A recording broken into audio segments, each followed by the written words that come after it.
नमस्कार दोस्तों, अगर आप भी पंजाब किंग और रॉयल चैलेंजर्स बैंगलोर के बीच खेले गए टाटा आईपीएल के 71वें एवं सबसे रोमांचक महामुकाबले को देखने के बाद खुश हैं, तो हमारी इस वीडियो को एक लाइक जरूर कीजिए। आज हमारी इस वीडियो का लाइक टारगेट सिर्फ 400 लाइक है, तो दिल से लाइक करना नहीं भूलिए। दोस्तों, आईपीएल के 71वां एवं सबसे रोमांचक सांसों को रोक देने वाला महामुकाबला आज टाटा आईपीएल के इतिहास की दो सबसे खतरनाक टीमों के बीच खेला गया, जहां पर आज श्रेयस अय्यर की कप्तानी वाली पंजाब किंग के सामने रजत पट्टीदार की कप्तानी वाली रॉयल चैलेंजर्स बैंगलोर की team Maharaja Yadavindra Singh international cricket stadium Punjab के होम ग्राउंड पर मौजूद थी। लेकिन उससे पहले आपको क्या लगता, इस बार आईपीएल की ट्रॉफी कौन जीतेगा? अपनी राय कमेंट में जरूर दीजिएगा। जी हाँ दोस्तों, 2025 का पहला क्वालिफायर एक मुकाबला रॉयल चैलेंजर बेंगलुरु और पंजाब किंग्स के बीच में खेला गया। इस मैच में पंजाब और बेंगलुरु की टीम के बीच कांटे की टक्कर देखने को मिला। यह सिर्फ एक मैच नहीं बल्कि फाइनल में पहुंचने की लड़ाई थी। करोड़ों क्रिकेट प्रेमियों को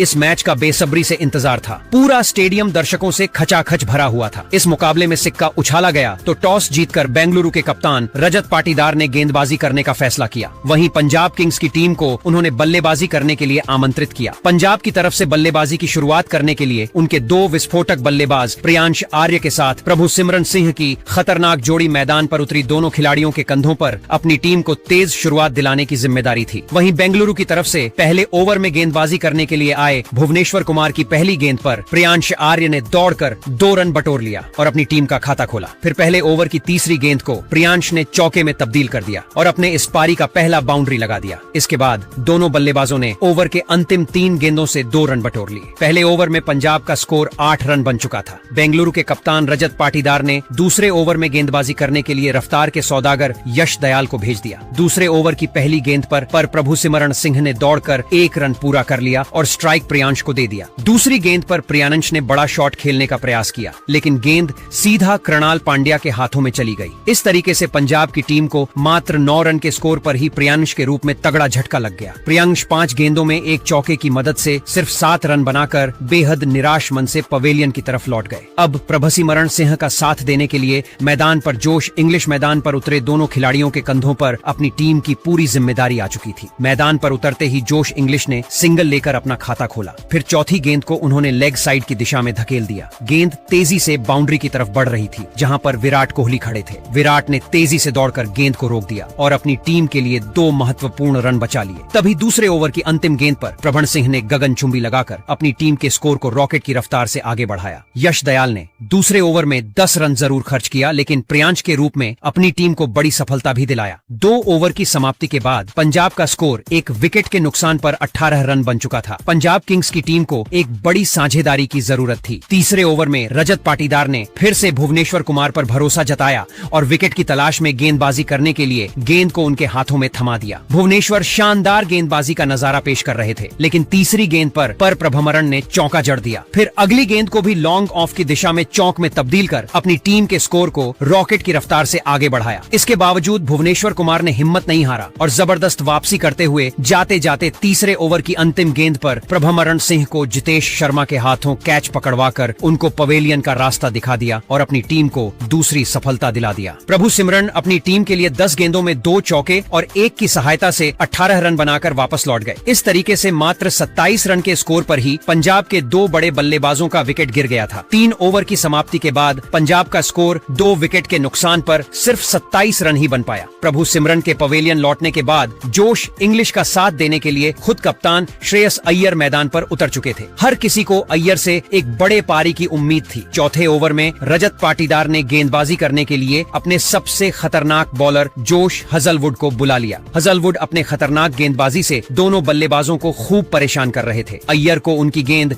बिल्कुल भी समझ में नहीं आ रही थी और संभल कर बल्लेबाजी करते हुए वह अपना विकेट बचाने में लगे हुए थे। इसी का भरपूर फायदा उठाते हुए हजलवुड ने चौथी गेंद पर अय्यर को जितेश शर्मा के हाथों कैच पकड़वाकर पंजाब की टीम को तगड़ा झटका दे दिया। श्रेयस अय्यर 3 गेंद में सिर्फ 2 रन बनाकर वापस लौट गए, लेकिन जोश इंग्लिश अभी भी मैदान पर डटे हुए थे और उनका साथ देने के लिए अब मैदान पर निहाल बडेरा उतरे। शानदार गेंदबाजी करते हुए हजलवुड ने चौथे ओवर में सिर्फ 4 रन खर्च करके श्रेयस अय्यर के रूप में पंजाब की टीम को बड़ा झटका दे दिया। 4 ओवर की समाप्ति के बाद पंजाब का स्कोर 3 विकेट के नुकसान पर सिर्फ और सिर्फ 31 रन ही बन पाया। अब पंजाब की टीम इस मुकाबले में पूरी तरीके से फंसती हुई दिखाई दे रही थी। पंजाब को इस मुकाबले में बने रहने के लिए एक मजबूत पार्टनरशिप की जरूरत थी। रॉयल चैलेंजर बेंगलुरु की तरफ से 5वां ओवर लेकर आए यश दयाल की पहली गेंद को अंपायर ने नो बॉल करार दे दिया और इसी के साथ निहाल बडेरा को एक एक्स्ट्रा गेंद भी मिल गया। इस फ्री हिट का भरपूर फायदा उठाते हुए निहाल बडेरा ने लेग साइड की दिशा में सनसनाता हुआ चौका लगाकर अपनी टीम के स्कोर को तेजी से आगे बढ़ाया। लेकिन इसके बाद खतरनाक गेंदबाजी करते हुए यश दयाल ने 5वें ओवर की अगली 5 गेंदों में सिर्फ 2 रन ही बनने दिया। दोनों बल्लेबाजों ने मिलकर 5वें ओवर में 7 रन बटोर लिए। 5 ओवर की समाप्ति के बाद पंजाब का स्कोर बड़े ही मुश्किल से 38 रन बन पाया। पंजाब की टीम को इस मुकाबले में बने रहने के लिए तेजी से रन बटोरने की जरूरत थी। वहीं बेंगलुरु की टीम लगातार विकेट की तलाश में थी। पावर प्ले के अंतिम ओवर में रजत पाटीदार ने विकेट की तलाश में गेंदबाजी करने के लिए फिर से बॉलिंग अटैक पर जोश हजलवुड को लगाया। हजलवुड की पहली गेंद पर जोश इंग्लिश मारने के प्रयास में कैच आउट हो गए और सिर्फ 4 रन बनाकर वापस लौट गए। इस तरीके से 38 रनों के स्कोर पर पंजाब के 4 बल्लेबाज पवेलियन की तरफ लौट चुके थे। अब पंजाब किंग्स की पारी को निहाल बडेरा और मार्कस स्टेनिस मिलकर संभाल रहे थे। मार्कस स्टेनिस, तेरे चेहरे पर विकेट गिरने का दबाव बिल्कुल भी नहीं दिख रहा था और मैदान पर उतरते ही उन्होंने शानदार चौका लगाकर चौके के साथ अपना खाता खोला। इसके बाद भी उनका बल्ला रुकने का नाम नहीं लिया और 5वीं गेंद पर सनसनाता हुआ लगाकर अपनी टीम के स्कोर को रॉकेट की रफ्तार से आगे बढ़ाया। मार्कस स्टाइनिस ने अकेले 6वें ओवर में 10 रन जोड़ लिए और अपनी टीम के स्कोर को 48 रनों तक पहुंचा दिया। 7वें ओवर में बेंगलुरु की तरफ से यश दयाल गेंदबाजी कर रहे थे, जहां पर उनके सामने निहाल बडेरा स्ट्राइक पर थे। तीसरी गेंद पर निहाल बडेरा को यश दयाल ने क्लीन बोल्ड कर दिया। निहाल बडेरा सिर्फ 8 रन बनाकर वापस लौट गए। इस तरीके से पंजाब का 5वां विकेट गिर गया। इसके बाद मार्कस स्टाइनिस का साथ देने के लिए मैदान पर उतरे शशांक सिंह। 7 ओवर में पंजाब का स्कोर 5 विकेट के नुकसान पर सिर्फ 52 रन ही बन सका। 8वें ओवर में दोनों खिलाड़ी मिलकर सिर्फ 7 रन जोड़ सके, जिसमें मार्कस स्टेनिस ने एक चौका लगाया था। ऐसा लग रहा था कि यह दोनों खिलाड़ी बड़ी साझेदारी करते हुए पंजाब की पारी को संभाल लेंगे, लेकिन 9वें ओवर में सुयश शर्मा ने शशांक सिंह को क्लीन बोल्ड करके पंजाब के सारे उम्मीद पर पानी फेर दिया। शशांक सिंह 5 गेंद में सिर्फ 3 रन बनाकर वापस लौट गए, लेकिन मार्कस स्टाइनिस एक छोर से डटे हुए थे और उनके साथ देने के लिए मुशीर खान मैदान पर उतरे। लेकिन सुयश शर्मा की बॉलिंग अटैक के सामने वह भी ज्यादा देर तक नहीं टिक पाए और 5वीं गेंद पर सुयश शर्मा ने उनको भी एलबीडब्ल्यू कर दिया। मुशीर खान बिना खाता खोले ही पवेलियन लौट गए। 9 ओवर में पंजाब का स्कोर सिर्फ 61 रन ही बन पाया, जबकि उसके 7 बल्लेबाजों का विकेट गिर चुका था। यहाँ से पंजाब की पारी को मार्कस स्टाइनिस और अजमतुल्लाह उमरजई मिलकर संभाल रहे थे। 10वें ओवर में दोनों खिलाड़ियों ने 10 रन जोड़ लिए, जिसमें मार्कस स्टाइनिस ने एक छक्का खतरनाक लगाया था। 10 ओवर में पंजाब का स्कोर 7 विकेट के नुकसान पर 71 रन बन पाया। 11वें ओवर में सुयश शर्मा ने मार्कस स्टाइनिस का विकेट चटकाकर पंजाब की उम्मीदों को लगभग खत्म ही कर दिया। मार्कस स्टाइनिस 2 चौकों और 2 की मदद से 26 रन बनाकर वापस लौट गए। इसके बाद पंजाब का कोई भी बल्लेबाज मैदान पर नहीं टिक पाया और देखते ही देखते पंजाब के एक के बाद एक विकेट ताश के पत्तों की तरह बिखरती हुई चली गई और 15वें ओवर में ही पंजाब की टीम ऑल आउट हो गई। इस तरीके से बेंगलुरु के गेंदबाजों ने खतरनाक गेंदबाजी करते हुए पंजाब के स्कोर को मात्र 101 रनों के स्कोर पर रोक दिया। बेंगलुरु को इस मुकाबले को जीतने के लिए सिर्फ 102 रनों का छोटा सा लक्ष्य मिला था, लेकिन T20 क्रिकेट में किसी भी लक्ष्य को हल्के में लेना खतरनाक साबित हो सकता है। हालांकि इस दिन आरसीबी के बल्लेबाजों ने वह आत्मविश्वास दिखाया जो किसी चैंपियन टीम में होता है। आरसीबी की पारी की शुरुआत हुई पंजाब के सबसे भरोसेमंद तेज गेंदबाज अर्शदीप सिंह के ओवर से। पहली ही गेंद से कोहली ने अपना इरादा साफ कर दिया। दूसरी गेंद पर उन्होंने बेहद सधा हुआ चौका मारा, क्लासिक कोहली कवर ड्राइव जो फील्ड को चीरते हुए बाउंड्री के पार गया। अगली ही गेंद पर लेग बाएं के जरिए एक और चौका आरसीबी के खाते में जुड़ गया। अर्शदीप का ओवर खत्म होते होते आरसीबी के स्कोर बोर्ड पर 11 रन जुड़ चुके थे। एक सकारात्मक शुरुआत। दूसरे ओवर के लिए पंजाब ने गेंद सौंपी कायल जेमिसन को। लंबे कद काठी वाले इस तेज गेंदबाज को अतिरिक्त बाउंस के लिए जाना जाता है। इस ओवर की तीसरी गेंद पर कोहली ने एक और चौका जड़ दिया ऑफ साइड पर शानदार टाइमिंग के साथ। हालांकि इस ओवर में बाकी गेंदें कसी हुई थीं और कुल मिलाकर 6 रन आए। आरसीबी बिना किसी विकेट के नुकसान के 17 रन तक पहुंच गई थी। तीसरा ओवर लेकर आए एक बार फिर अर्शदीप सिंह और यही ओवर था जहां फील्ड सॉल्ट ने अपने बल्ले का जादू दिखाना शुरू किया। चौथी गेंद पर उन्होंने पुल शॉट खेला, लेकिन गेंद बल्ले के किनारे से लगकर थर्ड मैन की दिशा में चौके के लिए चली गई। यह तो किस्मत का साथ था, लेकिन इसके बाद आखिरी गेंद पर उन्होंने पूरी ताकत से पुल करते हुए लेग साइड पर शानदार जड़ दिया। गेंद सीधा दर्शकों के बीच जाकर गिरी। इस ओवर में आरसीबी को 13 रन मिले और कुल स्कोर 30 तक पहुंच गया। अब तक सब कुछ आरसीबी के पक्ष में लग रहा था, लेकिन चौथा ओवर खेल का रुख थोड़ा बदलने वाला था। एक बार फिर जेमिसन गेंदबाजी पर लौटे और इस बार उन्होंने पंजाब को बहुत बड़ा विकेट दिलाया। विराट कोहली का विकेट। ओवर की दूसरी गेंद कोहली ने छेड़ा और गेंद बल्ले का किनारा लेकर विकेट कीपर जोश इंग्लिश के हाथों में जा समाई। स्टेडियम में सन्नाटा छा गया। कोहली ने 12 गेंदों में 12 रन बनाए और आउट होकर वापस लौट गए। कोहली के आउट होते ही बल्लेबाजी के लिए आए मयंक अग्रवाल। एक समय आरसीबी की सलामी जोड़ी का हिस्सा रहे अग्रवाल आज मिडिल ऑर्डर में जिम्मेदारी संभालने आए थे, लेकिन जेमिसन ने उन्हें जमने का मौका ही नहीं दिया। लगातार 3 गेंदें उन पर डाली। सभी गेंदें ऑफ स्टंप की बाहर की ओर मूव हो रही थी और मयंक पूरी तरह से चूक रहे थे। तीनों गेंदों पर अपील हुई, लेकिन नसीब से बल्ले का किनारा नहीं लगा और वह बच गए। लेकिन इस ओवर की खास बात यह थी कि इसमें एक भी रन नहीं आया। जेमिसन ने एक मेडन ओवर के साथ विराट कोहली का विकेट चटकाया। आरसीबी पर थोड़ा दबाव वापस आया था। अब आरसीबी का स्कोर था 4 ओवर में 30 रन पर 1 विकेट, लेकिन फील्ड सॉल्ट अभी भी क्रीज पर थे और उनका अंदाज बता रहा था कि वह जल्दी मैच खत्म करने के मूड में है। 5वां ओवर फेंकने आए ओमरजई। साल्ट ने इस ओवर की शुरुआत से ही आक्रामक रवैया अपनाया। उन्होंने 2 शानदार चौके जड़े, एक स्क्वायर लेग की ओर और दूसरा मिड विकेट की दिशा में। दोनों शॉट्स में बेहतरीन टाइमिंग थी और गेंद बाउंड्री के पार जाने में जरा भी देर नहीं लगी। उमरजई की गेंदबाजी में वह धार नहीं दिख रही थी जो बल्लेबाज को रोक सके। इस ओवर में आरसीबी ने कुल 10 रन बटोरे। अब 5 ओवर के बाद आरसीबी का स्कोर था 1 विकेट पर 40 रन। लक्ष्य बेहद छोटा था और टीम जिस तरह से खेल रही थी उससे लग रहा था कि यह मुकाबला 12 से 13 ओवर में ही खत्म हो जाएगा। साल्ट की आक्रामकता और मयंक की स्थिरता से टीम संतुलन में थी। अगर पंजाब को वापसी करनी थी तो अगले ओवर्स में उन्हें जल्दी विकेट निकालने होते, लेकिन आरसीबी का इरादा साफ था। वो यह मुकाबला केवल जीतना नहीं चाहते थे, बल्कि एक जोरदार बयान देना चाहते थे कि वह ट्रॉफी की सबसे मजबूत दावेदार हैं। छठा ओवर में गेंदबाजी कर रहे थे कायल जेमिसन। पिछला ओवर उन्होंने मेडन विकेट डाला था और पंजाब को एक बड़ी राहत दिलाई थी, लेकिन इस ओवर में फील्ड सॉल्ट और मयंक अग्रवाल ने मिलकर जेमिसन की जमकर धुनाई कर दी। ओवर की पहली ही गेंद पर मयंक ने ऑफ साइड पर शानदार ड्राइव खेलकर चौका जड़ा। अगली कुछ गेंदें संभलकर खेलने के बाद चौथी गेंद पर फील्ड सॉल्ट ने अपनी क्लास दिखाई और स्क्वायर लेग की दिशा में एक और चौका ठोक दिया, लेकिन सॉल्ट यहीं नहीं रुके। अगली गेंद पर उन्होंने खूबसूरत पुल शॉट खेला और गेंद सीधी बाउंड्री के पार चौके के लिए चली गई। ओवर की आखिरी गेंद पर उन्होंने लाजवाब टाइमिंग का प्रदर्शन करते हुए डीप कवर के ऊपर से शानदार जड़ दिया। पूरा स्टेडियम गूंज उठा और जेमिसन का ओवर 21 रन का हो गया। पावर प्ले के 6 ओवर समाप्त होने तक आरसीबी ने 61 रन ठोक दिए थे। 102 रन के आसान लक्ष्य का पीछा करते हुए यह एक आदर्श शुरुआत थी। 7वां ओवर लेकर आए हरप्रीत बरार, लेकिन इस बार भी फील्ड सॉल्ट ने कोई कसर नहीं छोड़ी। दूसरी ही गेंद पर उन्होंने डीप मिड विकेट की दिशा में जोरदार जड़ा और ओवर से 11 रन बटोरे। अब आरसीबी को जीत के लिए सिर्फ 30 रन की दरकार थी। 8वां ओवर लेकर आए युवा गेंदबाज मुशीर खान। इस ओवर की दूसरी गेंद पर मयंक अग्रवाल ने सीधा गेंदबाज के सिर के ऊपर से जड़ दिया। अगली ही गेंद पर उन्होंने शानदार कवर ड्राइव खेलते हुए चौका बटोर लिया, लेकिन फिर 5वीं गेंद पर मुशीर खान को कामयाबी मिली। कैच आउट की जोरदार अपील हुई, लेकिन अंपायर ने नॉट आउट करार दिया। पंजाब ने डीआरएस लिया और अल्ट्राइज में साफ दिखा कि गेंद बल्ले का अंदरूनी किनारा लेकर स्लिप में खड़े अय्यर के हाथों में गई थी। सफल डीआरएस और मयंक अग्रवाल 13 गेंदों में 19 रन बनाकर पवेलियन लौटे। आरसीबी का स्कोर अब 84 रन पर 2 विकेट था। इसके बाद बल्लेबाजी करने आए कप्तान रजत पाटीदार। उन्होंने फील्ड सॉल्ट के साथ मिलकर आरसीबी की पारी को आगे बढ़ाया। 9वें ओवर की दूसरी गेंद पर सॉल्ट ने एक सिंगल लिया और इसी के साथ मात्र 23 गेंदों में अपनी 50 पूरी की। ये पूरे सीजन में उनकी दमदार बल्लेबाजी का एक और नमूना था। इसी ओवर में उन्होंने एक और चौका भी जड़ा और आरसीबी की जीत को अब केवल औपचारिकता बना दिया। 10वां ओवर लेकर फिर आए मुशीर खान। तीसरी गेंद पर रजत पाटीदार ने मिड विकेट की दिशा में शानदार चौका जड़ा। अब जीत के लिए सिर्फ 2 रन चाहिए थे। ओवर की आखिरी गेंद पर पाटीदार ने स्लॉग स्वीप खेला और गेंद सीधी दर्शकों के बीच जाकर गिरी। आरसीबी ने यह मुकाबला 8 विकेट से जीत लिया और सबसे खास बात यह रही कि उन्होंने मात्र 10 ओवरों में ही यह लक्ष्य हासिल कर लिया। यह एक तरफा मुकाबला बन गया जिसमें आरसीबी ने हर विभाग में पंजाब किंग्स को पूरी तरह पछाड़ दिया। पहले गेंदबाजी में हैजलवुड और सुयश शर्मा ने मिलकर पंजाब की कमर तोड़ी और फिर बल्लेबाजी में फील्ड सॉल्ट ने न सिर्फ विस्फोटक शुरुआत दी बल्कि अंत तक मोर्चा संभाले रखा। तो दोस्तों, आपके हिसाब से आरसीबी की इस जीत का असली हीरो कौन था? क्या वह सुयश शर्मा की घातक गेंदबाजी थी या फिर फील्ड सॉल्ट की धुआंधार बैटिंग? और पंजाब की हार की असली वजह क्या रही? क्या यह खराब बल्लेबाजी थी या आरसीबी की जबरदस्त रणनीति? अपने विचार कमेंट में जरूर करें। धन्यवाद दोस्तों। आरसीबी की टीम ने पंजाब किंग्स की टीम को क्वालीफायर 1 में बुरी तरह हराने के बाद पॉइंट्स टेबल में मचा दिया तहलका। पंजाब की टीम की हो गई हालत खराब। अब आईपीएल की टीम की रेस से होंगी 2 टीमें और बाहर और फाइनल मुकाबला खेला जाएगा इस टीम का। जी हां दोस्तों, आईपीएल में पॉइंट्स टेबल में जबरदस्त बदलाव देखने को मिला। जी हां दोस्तों, आज का मैच जो जीता वो सीधा फाइनल में पहुंचता, ये बात तो तय थी। अब दोस्तों बात कर लें पॉइंट्स टेबल, तो आपके सामने दिख रहा है, जहां पहले ही 6 टीमें बाहर हो चुकी थी। अब दोस्तों 4 टीमों के बीच फाइनल की जंग चल रही थी और दोस्तों क्वालीफायर क्वालिफायर 1 में आरसीबी की जीत के बाद पूरी तरह कंफर्म है कि आरसीबी की टीम 3 तारीख को फाइनल मुकाबला खेलने वाली है। ये कंफर्म हो चुका है। लेकिन दोस्तों, अब कल यानी कि 30 मई को गुजरात टाइटंस और मुंबई इंडियंस की टीम के बीच एलिमिनेटर मुकाबला होगा। और दोस्तों, ये मैच जो टीम जीतेगी वो आगे जाएगी और जो टीम हारेगी वो बाहर हो जाएगी। ऐसे में दोस्तों, कल के दिन पंजाब या गुजरात में से जो भी टीम जीतेगी वो 1 जून को पंजाब की टीम से भिड़ेगी क्वालिफायर 2 मुकाबले में। और जो दोस्तों क्वालिफायर 2 का मैच जो टीम जीतेगी वो टीम आरसीबी की टीम से फाइनल मैच खेलेगी।